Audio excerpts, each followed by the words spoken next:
آمين.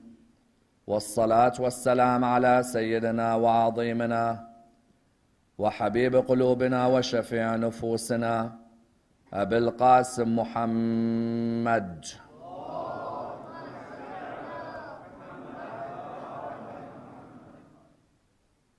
وعلى أهل بيته الطيبين الطاهرين وأصحابه الغر الميامين. الحمد لله الذي جعلنا من المتمسكين بولاية سيدي ومولاي علي بن أبي طالب.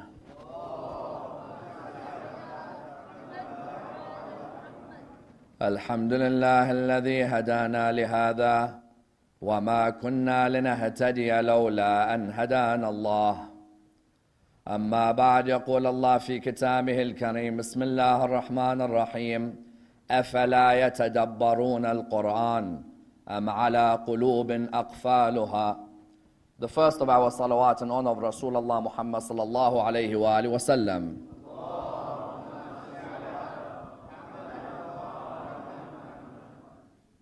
The second in honor of Amir al-Mu'mineen Ali ibn Abi Talib.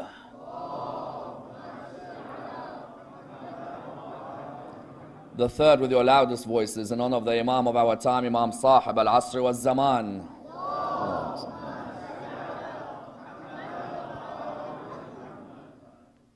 There is a request at the back for the brothers just to move even closer to the front for those who are coming in. Sallu ala Muhammad wa ali Muhammad.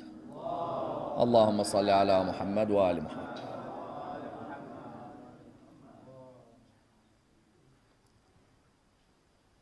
Respected scholars, brothers and sisters, Assalamu alaikum wa rahmatullah wa barakatuh. Do they not reflect upon the Quran, or are their hearts locked? Is a devastating verse, and a verse directed at the community and the people of the Holy Prophet Muhammad sallallahu alayhi wa alihi wa sallam. A couple of nights ago, the Holy Prophet cried in anguish to his Lord, saying, "My Lord, my people have abandoned this Quran."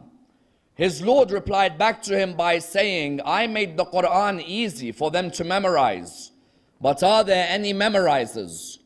But then his Lord continued with this devastating line, this line which affects each and every one of us on a night like this.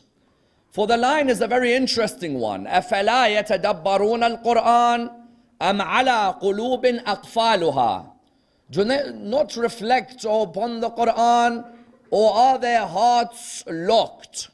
When Allah subhanahu wa ta'ala talks of tadabbur within this ayah, it's as if He's telling the Holy Prophet, you've told me that your people abandon this Quran.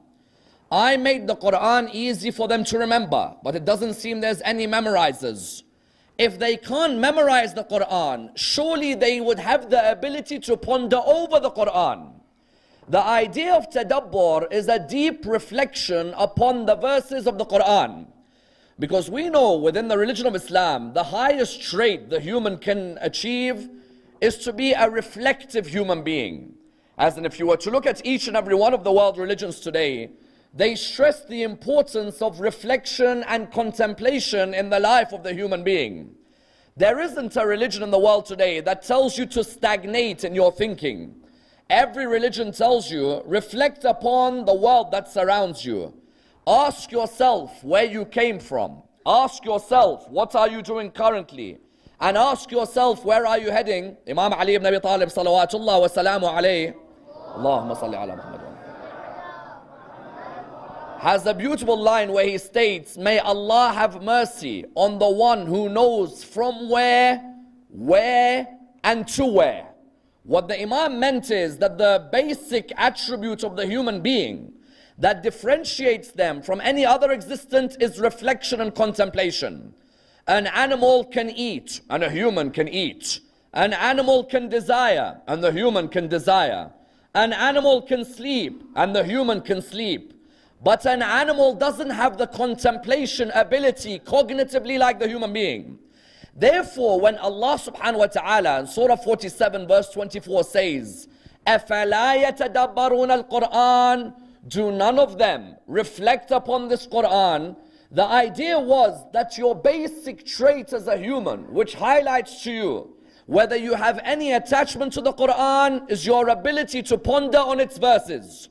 If you were to look at many Muslim communities today, you find that many of them may not ponder on the verses of the Quran their whole lifetime. As in, I've seen in many a community people who read the Quran, read the Arabic, read the verses without pondering for a single moment on its recitation. That's why you find that if you were to look at yourself on the very basic level, look at the shortest surahs which you've memorized in the Quran, in some cases the only surahs, you'll find that if you were to reflect upon their verses, there are many who don't even know what they are reciting. Let me give you a few examples. Surah Al-Ikhlas is a surah all of us have memorized within this hall. Bismillah ar-Rahman ar-Rahim. And we've memorized it since a young age. Our parents have stressed on it. It's the easiest one to recite after Surah Al-Fatiha and the Salah. You come to reciting it. You say Bismillah ar-Rahman ar-Rahim. Qul huwa Allahu ahad. Then the next verse is what? Allahu samad. Ask many Muslims in the world today, what does Allahu samad mean? You'll have some turning around and saying to you, I have not got a clue what samad is. You'll have others turning around to you, to tell you the truth, I don't think I've ever bothered looking at the translation of Allahu samad. Let's look at another example. You have the example like in the Quran and Surah Al-Kawthar. In Surah Al-Kawthar, what do you have within the Holy Quran? In Surah Al-Kawthar, you have Inna a'tainaka al-Kawthar. Fasalli li rabbika wanhar. Fasalli li rabbika wanhar. Ask many people in the world today.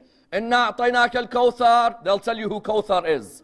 Fasalli li rabbika wanhar. And pray to your Lord and offer a sacrifice. Ask them, what does it mean when it says pray to your Lord, offer a sacrifice? I've recited it for years. I've never once bothered looking for the translation. Correct? Ask others. Surah Yasin. You come to a verse of Surah Yasin. وَإِذْ أَرْسَلْنَا إِلَيْهِ وِثْنَيْنِ فَكَذَّبُوهُمَا فَعَزَّزْنَا بِثَالِثٍ. You ask people, what does this verse refer to? I don't know. You say to them, hold on a minute. You've recited this verse every Thursday night in your life, haven't you? Yes, I have. Have you once pondered who this verse refers to? You'll find many will turn around and say, we haven't pondered. Much of the Muslim world today, half of the problem is what Allah addresses.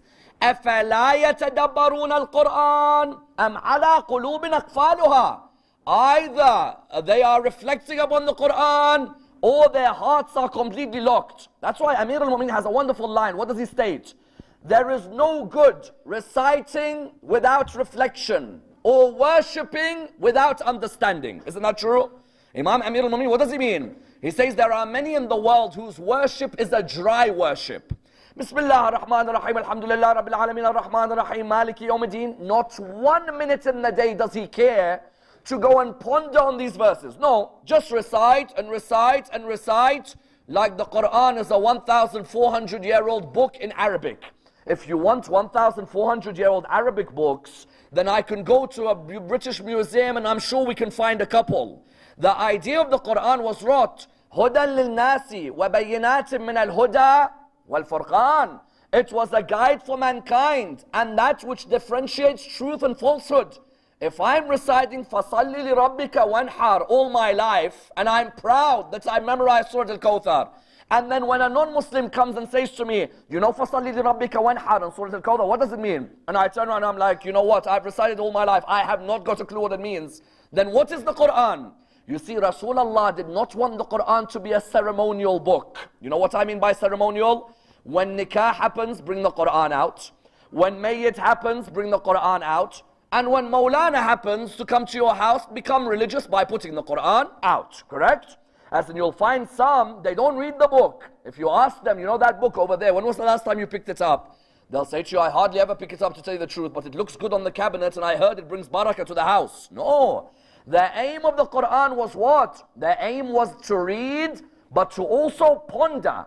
Because pondering builds the character of the human being. That's why Allah subhanahu wa ta'ala says what in Surah 38 verse 29? كِتَابٌ أَنزَلْنَاهُ إِلَيْكَ مُبَارَكٌ لِيَدَّبَّرُوا آيَاتِهِ وَلِيَتَذَكَّرَ أُولُو الْأَلْبَابِ. Listen to these lines, because the word tadabbur is not just used in Surah 47 verse 24.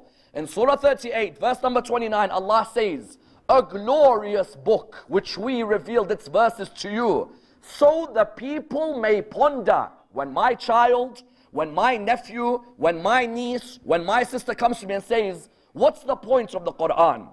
Why have a 1,400-year-old book at home? The point wasn't to have an Arabic textbook at home. The point was to have an Arabic book, but whose verses were to be pondered over. If I, as a human being, have got فَصَلِّ لِرَبِّكَ وَانْحَرٍ, and I don't know the meaning. Allahu Samad, I don't know the meaning. قُلْ أَعُوذُ بِرَبِّ الْفَلَقِ مِنْ شَرِّ مَا خَلَقَ وَمِنْ شَرِّ غَاسِقٍ إِذَا وَقَبَ. Ask many Muslims in the world today, what's غَاسِقٍ إِذَا وَقَبَ? I recite this because they told me the quls remove envy, and the quls remove evil eye, and the quls remove me from having a car crash when I leave the house. You say, okay, but what's غَاسِقٍ إِذَا وَقَبَ? To tell you the truth, I haven't got a clue what it is, but it sounds nice in the rhyme, you know, the whole thing rhymes. You therefore find that this lack of pondering left the Muslim world in a state of a lack of guidance.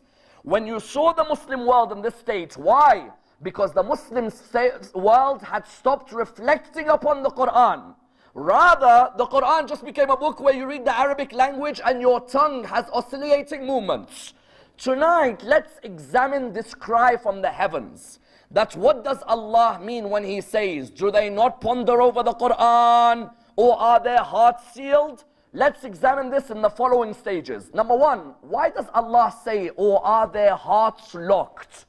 And what does it show about a human being, even though he's alive physically? What does it show about them if they don't ponder over the Quran? Number two, how did the Holy Prophet show that if a person doesn't ponder over the Quran, a dog's existence is better than his, and sometimes it's worthy of calling him a donkey? Number three, how does the Quran and the traditions of the Prophet state to us that sometimes there are those who recite the Quran, but the Quran does la'na on them? Which people are those? Number four, how important is pondering over the Quran in guiding much of the non-Muslim world to the beauty of the Quran? Number five, how important is it not to recite Taraweeh the whole month and finish the Quran without pondering about the status of the ones Rasulullah loved in the Quran? And number six, how in Sham, in front of Yazid's palace, did pondering over the Quran affect a man cursing Zayn al-Abidin? Let's dissect this and dissect the topic in complete depth. The ayah of the Quran, what does it say? أَفَلَا يَتَدَبَّرُونَ الْقُرْآنَ أَمْ عَلَىٰ قُلُوبٍ أَقْفَالُهَا? Do they not reflect over the Quran, or are their hearts sealed? Without a doubt, the aim of every Muslim in the world is to have a heart which is in a state of peace and purity. We know that the heart is the center of intellect in the human being. As in when the Quran talks of qalb, the Quran doesn't mean the qalb literally, the physical heart with blood pumping. No, heart in the Quran, whenever you read the word heart, it refers to the center of the intellect and the rational faculty in the human being. That heart which we have can either be a heart which is full of purity or full of diseases. This heart, as a central base, can either be enveloped with diseases, or we're able to purify it to the highest level. As in, sometimes you find that when you look within the Quran, Allah subhanahu wa ta'ala states that there are certain people whose hearts carry diseases. Is that not true? Sometimes you hear in the Quran, فِي قُلُوبِهِمْ مَرَضٍ. There are some people whose hearts have diseases. When I say there are some whose hearts have diseases, what do we mean by diseases? We mean by diseases that they may have the diseases of envy, the diseases of jealousy, the diseases of greed, the diseases of gluttony. That person's heart, what is it? That person's heart is one which can never be able to see purity. Why? Because that person, his heart is surrounded by the spiritual diseases. And sometimes in life, the spiritual disease is much more dangerous than the physical disease. Diabetes, there's a way I can cure it. Cancer, there's a treatment for it.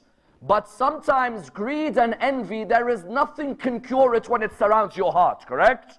When the Quran said, فِي قُلُوبِهِمْ مَرَضٍ, there are certain people, these diseases do not allow them to ponder. These diseases envelope their existence. Imam used to say that envy does away with faith like fire burns wood. Isn't that true? As in, sometimes envy destroys you as a human being. When you look within the mirror, You're like, what is this disease that I have? That every time someone's successful, I'm envious of their success. You found the heart, therefore, was the center of reflection in the Quran. Rasulullah wanted to turn the Muslims' attention to what? Sometimes in the supplications, Rasulullah would want the Muslims to reflect that your ultimate aim in life is to allow this heart to grow, not to be enveloped by disease. Allow the intellect faculty to rise.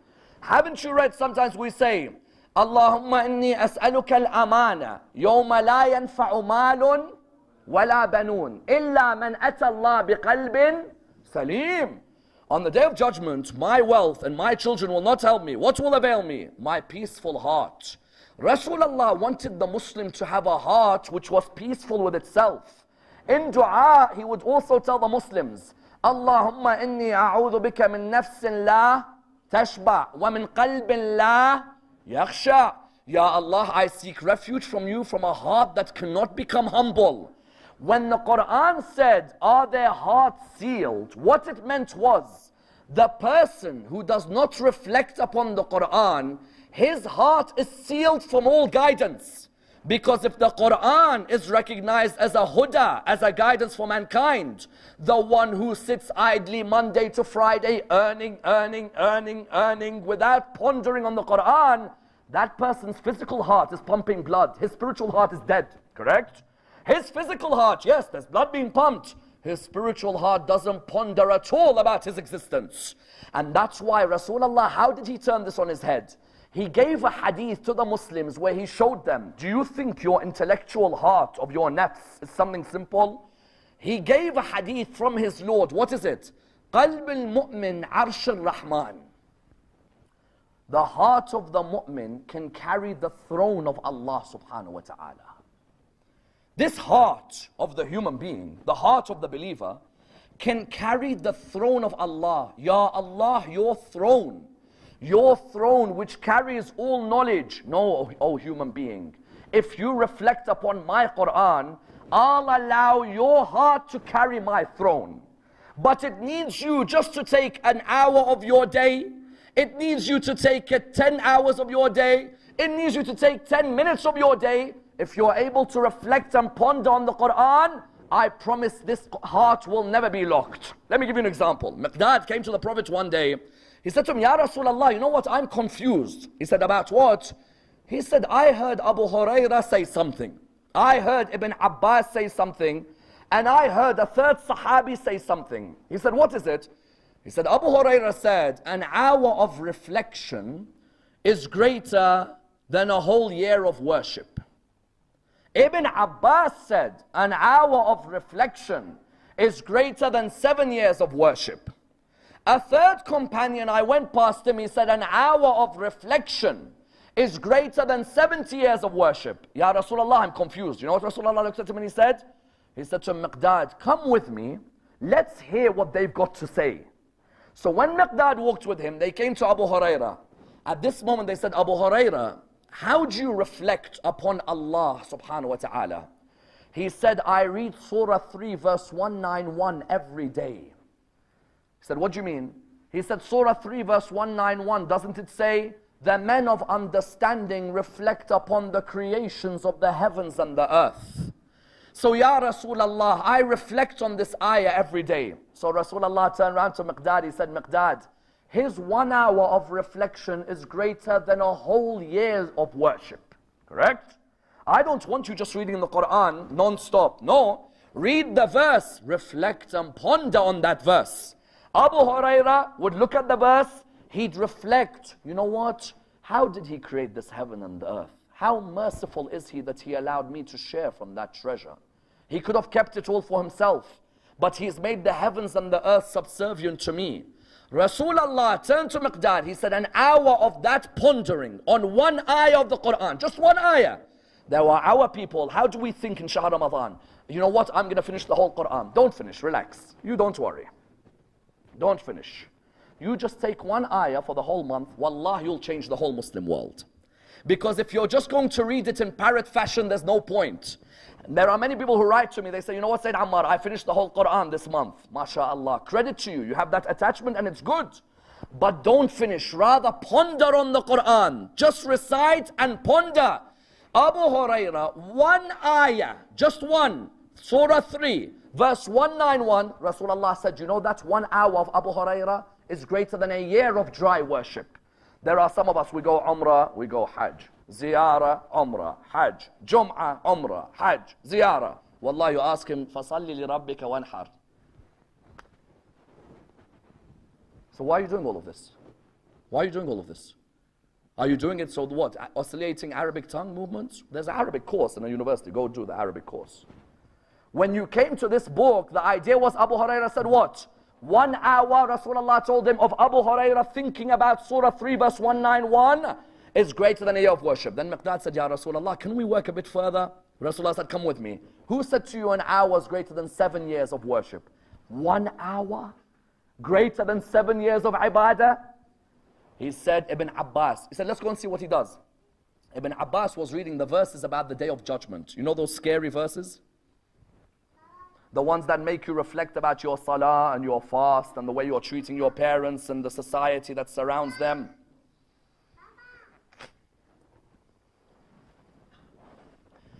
Those verses are the scary ones, the ones about the Day of Judgment. They're the extremely scary verses. When you come to them, I know some people who say, listen, don't tell me any verses about Qiyamah, correct? They hate it when Mawlanas talk about Qiyamah and Maut and so on. Those verses, why? Because they really make you reflect. He came to Ibn Abbas, he said, Ibn Abbas, what are you doing? He said, I'm reciting the verses about Qiyamah because it makes me reflect about the way I'm living my life. What's this world really about? This world is going to be over in a few days. I've got a cinema screen coming down on the Day of Judgment where my whole film is going to be played in front of me. When I reflect upon these verses, Ya Rasulullah, I think, what? Am I going to be able to face Allah subhanahu wa ta'ala with that whole cinema screen in front of me in today's language? Rasulullah turned around towards Miqdad. He said, you know, that 1 hour of reflection is greater than 7 years of worship. There's no point coming ziyarah every year and hajj every year and umrah every year, 7 years of doing everything. And then when you come to the person himself, he hasn't pondered once on the ayah of the Quran. He said, you know, Ibn Abbas, 1 hour of his reflection is greater than 7 years of ibadah from anyone else. Then Miqdad said, how about this other person? They went to a third Sahabi, they came towards him. They said to him, what are you doing? He was reading the verses only about hell. Now those are the scariest verses. Those verses, if you just sit down, don't do anything else. Don't do anything else. Just sit and reflect upon those verses. You're like, you know what, I don't want to stay there eternally, to tell you the truth. As in, like, that's not a place I think I'm going to be comfortable. So that person, they looked at him and said, what are you doing? He said, I'm reading the verses about hell. The more I read these verses, the more I ponder on them, the less sins I commit. Rasulullah looked towards Miqdad. He said, an hour of this man's reflection is greater than 70 years of worship. What's occurred in all of this? What's occurred is that the qalb, if it reflects upon an ayah of the Quran a day, Shahr Ramadan, don't come and tell me I finished 30 siparas. MashaAllah, you finished. But if one ayah called Allahu Samad for years you never knew the meaning of, then what was the point of 30 siparas if I don't know the meaning of one ayah? The idea was you want the heart to be unlocked, then you reflect upon the ayat of the Quran. أَفَلَا يَتَدَبَّرُونَ الْقُرْآنَ أَمْ عَلَىٰ قُلُوبٍ أَقْفَالُهَا. Why? Because if I'm not pondering, then my existence is animalistic. What's my existence? If I have a Quran at home and I don't ponder on the ayat of the Quran, then is my existence greater than that of a dog? Rasulullah turned around to one person, he said, you know what? Sometimes the dog thinks more about its existence than the human being. Someone will turn around and say, are you trying to say that I'm lower than a dog? No, not at all. Not at all. You are a professor of existence. You are not lower. I'm not lower. No, no. But Rasulullah one day explained to someone that you, the human being who's been given this ability to ponder, why don't you use this ability to ponder? The person had come to me and said to me, Ya Rasulullah, I have an issue. He said to him, what is it? He said, Ya Rasulullah, I lose every business deal. Every business deal I enter, I lose. Ya Rasulullah, what do I do? These businessmen, they keep conning me. There isn't a way out for me. Ya Rasulullah, is there no way that I can achieve success? Rasulullah tells him something quite beautiful. He says to him, you know what? At the end of any business deal, have a 3-day period where you can annul the transaction. This is something interesting, as then you wouldn't consider Rasulullah giving you a 3-day refund or 16-day guarantee like you have in businesses today. Rasulullah said, have a 3-day annulling the transaction period. Maybe in that 3-day period you'll make profit. Maybe both of you who've entered the deal will make profit. Or maybe you'll reflect and you'll say, you know what, this deal isn't for me. He then looked at him and he said, my son, know that reflection and patience are gifts from Allah subhanahu wa ta'ala. And know that being hasty and being impetuous are from the signs of the gifts of shaitan. Then he said to him, my son, reflect, for it will make a difference between you and a dog. Listen to this line. He said, what do you mean, Ya Rasulullah? He said, a dog reflects more on its existence sometimes than the human being. How? He said, when a dog sees food, it goes near it, smells it, comes back. It's beautiful. It goes to the food, smells it, comes back, looks around, comes back, goes back near the food, tastes it, but comes back. You see how many levels of reflection? Yes? Allah's Samad needs 5 minutes and you'll know the translation tonight. 5. But if you don't donate 30 seconds, then what's the difference? He says the dog goes to the food, comes back, goes away, comes back, looks around, comes back. It reflects and reflects and reflects. The human being with the Quran, they'll look at the verse, they won't even think of coming back. It will just be a case of recite it in the Arabic language. He said, if a dog can think about its existence like this, then why don't you ponder about your reality as well? And sometimes it's the truth. We as the human beings walk around on this earth arrogantly, thinking that we know everything. The reality is what? Sometimes a dog in 5 minutes has reflected more on its existence than the human being over 70 years. And that's why the Quran wanted to remind us through the Holy Prophet that what? There were nations before you, we gave holy books. We don't value them more than a donkey carrying luggage. Salat al-Jum'ah, every Friday we hear this, don't we? He purposely made everyone hear it on Fridays every week. How many times do you come on the Friday and you hear the verse, مَثَلُ الَّذِينَ حَمِّلُوا التَّوْرَاةَ ثُمَّ لَمْ يَحْمِلُوهَا كَمَثَلِ الْحِمَارِ يَحْمِلُ أَسْفَارًا. The example of those who carried the Torah. Look how the Quran is so beautiful. The Quran doesn't say, you know, you Muslims, you're all donkeys. Because you've got the Quran, you don't read it. No, no, no, no. We won't be so direct. There were a group before you, we gave the Quran to. Yes? We gave the Torah to whom? We gave the Torah to the children of Israel. The children of Israel had the Torah like we have the Quran, isn't it? The children of Israel had the Torah nicely at home. You always make sure it's in a nice area, correct? It was gathering dust, and they would hardly ever read it. And if they read it, they don't ponder over it. It's just like Yasin wal Quran Hakim innaka lam yusrin ala siratal mustaqim tanzil azizir rahim litunzira qawman ma undira abahum. Just for 1 minute, did you think, you know what? Instead of every Thursday night reciting the whole of Yasin, I'm going to do an ayah a week with its tafsir. Why? Because I don't want to be a donkey carrying luggage. In Surah Al-Jum'ah, every Friday, Allah purposely told His Prophet, every Friday I want the Muslims to come to prayer and hear this verse. Because I want them never to reach a stage where they become donkeys carrying a book. A donkey, does it know what's on its back? No. Does it read what's on its back? No. Does it reflect on what's on its back? No. But does it have what's on its back? Yes, it has it. It has it. It's there. But is there any reflection? Is there any pondering? No. We the Muslims, when it came to our existence, a person's heart is locked if they don't reflect. Their existence may be lower than the dog and the same as the donkey. But when a person decides to reflect, that is what transcends them in the eyes of Allah subhanahu wa ta'ala. Imam Ali ibn Musa Rada salawatullah wa salamu alayhi has a phenomenal line. He says, never did I come across an ayah of the Quran, but that I had to search for the reason it was revealed. Someone turns around and says, hold on, Imam al-Rada is ma'soom, and he's been given knowledge of every ayah. No, Imam is saying this is an example to us. I never came across an ayah of the Quran, but that I asked, why was this ayah revealed? The ultimate level of deep reflection is that an ayah of the Quran does not pass me. No way. Excuse me, you're reciting Yasin, come here, come back with me, Maulana. I want you to explain every ayah to us. Because for years I've read these ayat and I've never thought about what I'm reading. You who are reading Surah Al-Kawthar, tell me what's فَصَلِّ لِرَبِّكَ وَانْحَرْ. You who are doing Allahu Samad, what's Allahu Samad? Imam al-Rida said, I never came near an ayah of the Quran, but that I asked myself, what's the reason this ayah was revealed? What is the background of this ayah? How does this ayah refer to myself? And that's why the famous hadith of the Prophet is a phenomenal hadith. We the Shia love to give la'na, correct? We're brilliant at la'na, mashallah. But do any of us ever consider that sometimes la'na is being done on us by the Quran? La'na on Ibn Ziyad. La'na on Shimr bin Dhul Jawshan. He doesn't realize the Quran's doing la'na on him 24/7. And he's proud. I'm doing la'na on the perpetrators of the crimes of Karbala.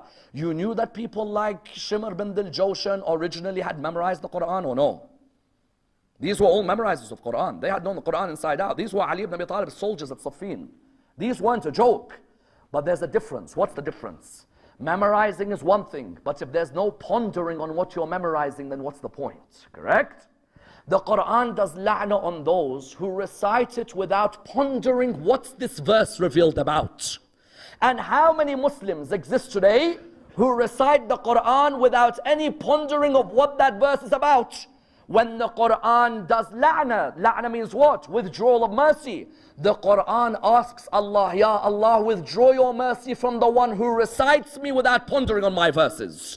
The idea was what? That when you have all these verses of the Quran, don't just watch these verses in this way. Sit, read, bring the family together, sit with the children, ponder on these verses so the Quran doesn't turn around and say, Ya Allah, send your la'na on this person and ponder over me.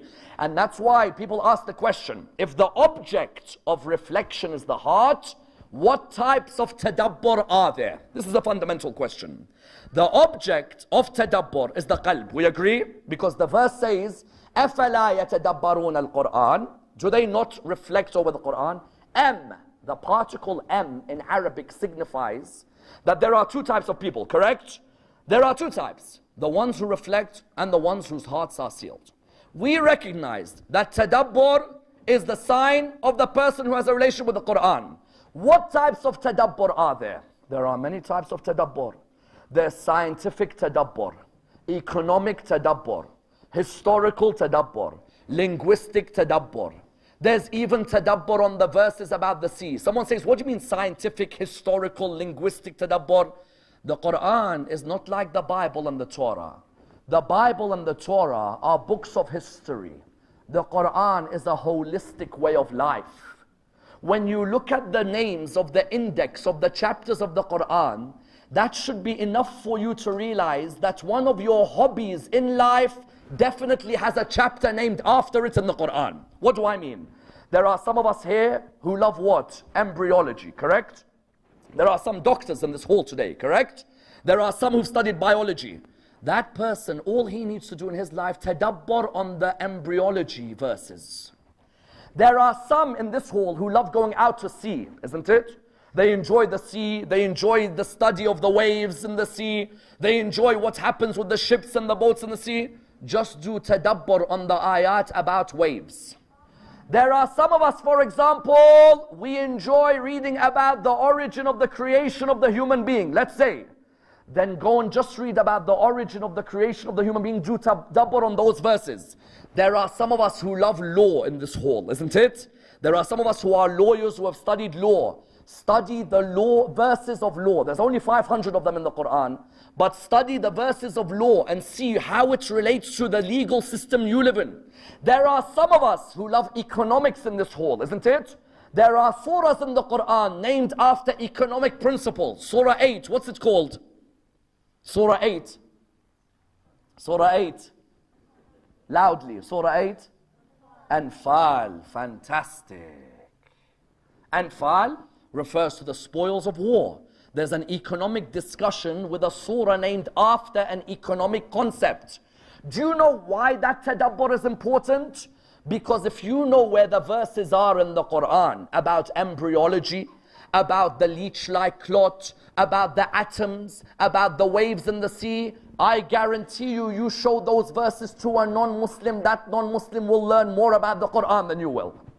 Dr. Gary Miller has a fantastic book where he talks about his experiences of non-Muslims who became Muslims through pondering on 1 or 2 verses of the Quran only. Imagine, 1 or 2 verses, just a little bit of reflection on them.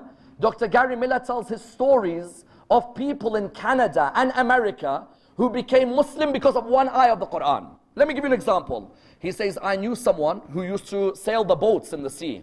He read Surah 24 verse 40. You know, when he read it, he said, can I ask you a question? Muhammad had a sea around him? I said, no.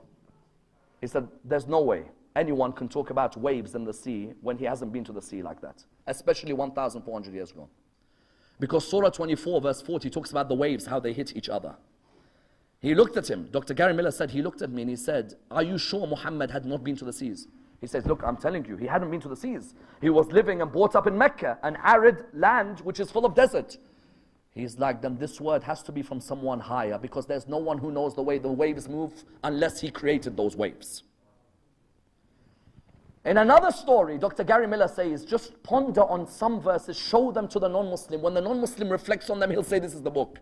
In another verse, a non-Muslim tells Dr. Gary Miller, he says to him, you know the leech-like clot, خَلَقَ الْإِنسَانَ مِنْ عَلَقٍ, correct? Alaq. He said, I spoke to a non-Muslim professor who discussed with me embryology. He's like, there's no way Muhammad could have known about a leech-like clot when he hasn't been to a medical university. Rasulullah studied at Harvard Medical School. Rasulullah studied at the Sorbonne. Rasulullah studied at the medical school at Cambridge. No. He said, how does he know then about the leech-like clot in the process of embryology? Further than that, Dr. Gary Miller has a story, and you should all try and read this book. He has a story where one of his non-Muslim friends reflected upon the verse in the Quran about the atom. We know the atom in the heavens, and the atom in the earth, and the atom when it splits into smaller parts. That non-Muslim said to him, that verse, Surah 34, verse number 3, he said, you're telling me Muhammad knew at that time that an atom, which was the smallest possible existence, can even split into further parts? How does he know all of this? If we Muslims pondered on the Quran, wallah, we can change the whole world and its existence. Yet if you came to a Muslim today and said to him, can you show me which ayah in the Quran talks about the atom splitting into smaller parts? Our lack of pondering means we can't quote the ayahs well. Our lack of memorization means we can't even speak them. And then Rasulullah is right when he says they abandoned the Quran. Rather, when we're able to ponder on these verses, when a non-Muslim comes to speak with me about the Quran, do you know many non-Muslims what they think the Quran is? They think the Quran is a history book, like the Bible. It's the history of the prophets. What they don't realize is, no, the Quran is a book of science, a book of economics, a book of law. Even for those of you in the crowd, I challenge you not to let people think on your behalf. You go and do the thinking. What do I mean? What, you don't have your own mind? You have to wait for people to think for you? You read the Quran as if Allah revealed it to you yesterday. And when you see legal verses in the Quran, start studying them and challenging them. If there's a verse in the Quran about moon sighting, it says that the eye has to see. Why can't we come and look at this verse and say that, Ya Allah, you asked me to ponder. You said to me, if I don't ponder, my heart is locked. I ponder on that verse. In the 7th century in Arabia, you could only see with the eyes the moon. But Ya Allah, I have astronomy today. I have the telescope today. Why can't I ponder and use these scientific tools? If someone turns around to you and says, no, you can't think like that, say to them, the Quran ordered me to think. The Quran didn't order me to do following imitation blindly. Yes, there are people who are more knowledgeable than us. They have studied, but take it upon yourself. Those of you who are interested in organ donation, study the verses on organs in the Quran. Reflect, make theories. Those of you who have studied IVF, study the verses on embryology in the Quran. Don't let someone come to you and say, excuse me, you people haven't studied, you can't think. No, no, no. أَفَلَا يَتَدَبَّرُونَ الْقُرْآنَ. Do they not reflect? Allah is telling us, don't be blind. You reflect, talk, express yourself. This Quran, you are not its servant. I sent it to serve you. The Quran didn't come for us to serve it. The Quran came for it to serve us. It came as a platform for our betterment. Therefore, when Rasulullah said ponder, when Allah said reflect, I tell you, no one summarizes this like Imam Zayn al-Abidin salawatullah wa salamu alayhi. Imam Zayn al-Abidin has a phenomenal line. He says, the Quran is like a treasure chest. Therefore, take the treasures, open them up and look what's inside them. True? The Quran is a treasure chest, but not a treasure chest that you just leave in the side. No. If you found a treasure chest on an island, wouldn't you open it up straight away? Wouldn't you check what's in the treasure chest? Likewise, Imam makes this very clear. He says the Quran is like a treasure chest. Then open the treasures, see what's inside them. And you know what the sadness is in the Muslim world today? There are many you see recite the Quran in the holy month of Ramadan. Recite and recite. Every night a juz'ah. Every night a juz'ah. Yet you ask them, don't you ponder over these verses you're reciting? Don't you think about these verses? There are people, they'll go a whole lifetime. A verse is clear in front of them making a statement, they'll dismiss the verse. There are some, you tell him, Habibi, the Quran says, Ya ayyuha alladhina amanu, idha qumtum ila salati, faghsilu wujuhakum wa aydiyakum ila al-marafiq, wamsahu bi ru'usikum wa arjulakum ila al-ka'bayn. Correct? The Quran says that, oh you who believe, when you rise for prayer, wash your face, wash your hand, yes? Rub your head, rub your feet. You look at him and you say, Habibi, it says rub. It says, so what? No, but Quran is saying rub. He's like, yes, but the Sunnah says wash. Habibi, which is more important, the Quran or the Sunnah? Ponder, reflect. This ayah is telling you to rub your feet. Yes, but I heard there's a hadith which says, what do you mean I heard there's a hadith which says the Quran is saying rub? So do you know what the final conclusion is? Rub is good, but washing is better.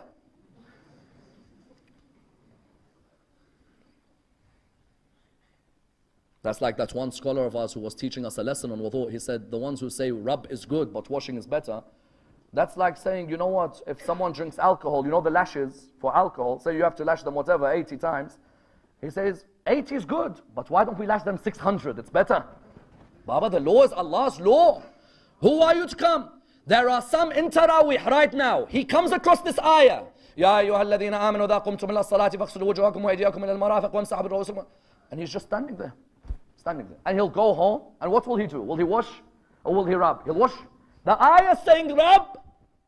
Let me give you another example. Surah 66 verse 1, it begins. Surah 66 verse 3, the Prophet told his wife a secret. She went and told her best friend. Rasulullah told her, how dare you tell your best friend? She said to him, who told you? You say to him, Habibi, all wives of the Prophet are the same? He says, how dare you chat about the wives of Rasulullah? Habibi says, وَإِذَا سَرَّ النَّبِيُّ لَا بَعْضِ أَزْوَاجِ حَدِيثًا. The Prophet told his wife a secret. She went and told her friend. Am I meant to trust this wife? You can't talk about the wives of Rasul. But the Quran is talking, not me. How dare you? You must be Shia.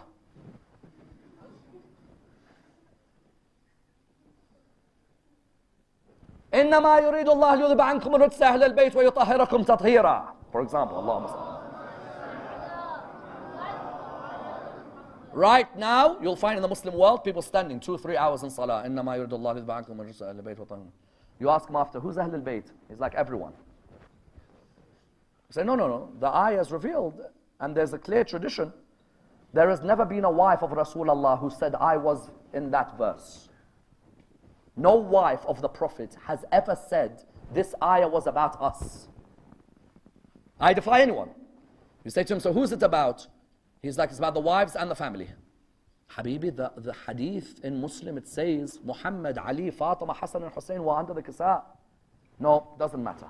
There are some, they don't even just say it doesn't matter. They just read the verse without thinking. The point is what? There are many in the Muslim world today who read and read. But the Quran said what? أَفَلَا يَتَدَبَّرُونَ الْقُرْآنِ. Do they not ponder? We don't just want you to read. You read about wudu, you end up washing your feet and we're telling you to rub. You tell us don't talk about the wives and what they did to Rasulullah, but the Quran, we're telling you to talk. The sadness, therefore, is when the Muslim Ummah reaches a stage where the Quran is with it, they neglect it, they don't ponder it, they end up killing the family that came with the Quran.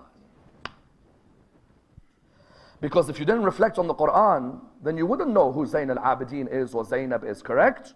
All you would be doing is reading Arabic, and that's what happened in Sham. Because Imam Zayn al-Abidin says it quite beautifully. He said, we entered Sham, and when we entered Sham, he said, I saw Sahal bin Sa'ad al-Sa'adi. He said, when I saw him, I looked at him, and he looked at me, and he said to me that I was a companion of your great-grandfather, Rasulullah. So Imam Zayn al-Abidin looked at me, he said, do you mind doing me a favor? I said, what is it? He said, please buy me a piece of cloth and bring it to me. He said to him, why? He said, bring me the piece of cloth. He went, he bought him the piece of cloth. When he bought him the piece of cloth, you know what the Imam did? The Imam placed the cloth between the chain and the neck. Sahel said to him, why? He said, since Karbala, the chain has cut through my neck. I've just wanted something to place in the middle. Then Imam Sahel had left him. Imam continued to walk. A man came to him, said, curse be on you and all of your rebels at Karbala. Imagine the insult towards the son of Imam al-Hussein. He cursed him and he cursed all of the family who were around. They began to poke spears in the waist of Sayyidah Zainab alayhi salam. They began to pour boiling water on Bibi Kulthum. But then on top of that, what did they do? One of them came and he cursed Imam Zayn al-Abidin. Imam looked towards him. He said to him, oh man, have you read the Quran? The man said, I know the Quran inside out. He said, have you read Surah 8 verse 41? وَاعْلَمُوا أَنَّمَا غَنِمْتُم مِّن شَيْءٍ فَأَنَّ لِلَّهِ خُمُسَهُ وَلِلرَّسُولِ وَلِذِي الْقُرْبَى. That when you acquire something, a fifth of it is to go to Allah and His Prophet and the family of that Prophet. The person looked at him, he said, yes, of course I've read that verse. He said, have you read the verse in the Quran? قُلْ لَا أَسْأَلُكُمْ عَلَيْهِ أَجْرًا إِلَّا الْمَوَدَّةَ فِي الْقُرْبَى. He said, yes, of course. It's about the family of the Prophet. He said to him, have you read the verse in the Quran? إِنَّمَا يُرِيدُ اللَّهُ لِيُذْهِبَ عَنْكُمُ الرِّجْسَ أَهْلَ الْبَيْتِ وَيُطَهِّرَكُمْ تَطْهِيرًا. He said to him, yes, of course I have. He said, oh man, have you ever pondered who they're revealed about? He said to him, tell me. He said, we are the family of Rasulullah. To my right is the granddaughter of Rasulullah. To my left is the other granddaughter. Those children, Sukaina and Ruqayya, they're the great-grandchildren of Rasulullah. Oh man, you've read the Quran all these years. Did you not ponder about the family of Rasulullah? Inna lillah wa inna ilayhi raji'un. We pray to Allah subhanahu wa ta'ala to raise us with Muhammad and al-Muhammad. Ya Allah, allow us to ponder over the verses of the Quran in the holy month of Ramadan. Allow us to ponder on those verses that we've memorized and those verses that come new to us. Ya Allah, open our hearts to the Quran. Allow us to be raised alongside the Holy Prophet Muhammad sallallahu alayhi wa alihi. Raise us with the Imam of our time, Imam Sahib al-Asri wal-Zaman. We pray to Allah subhanahu wa ta'ala the Surah al-Fatiha, but before it the loudest of your salawat.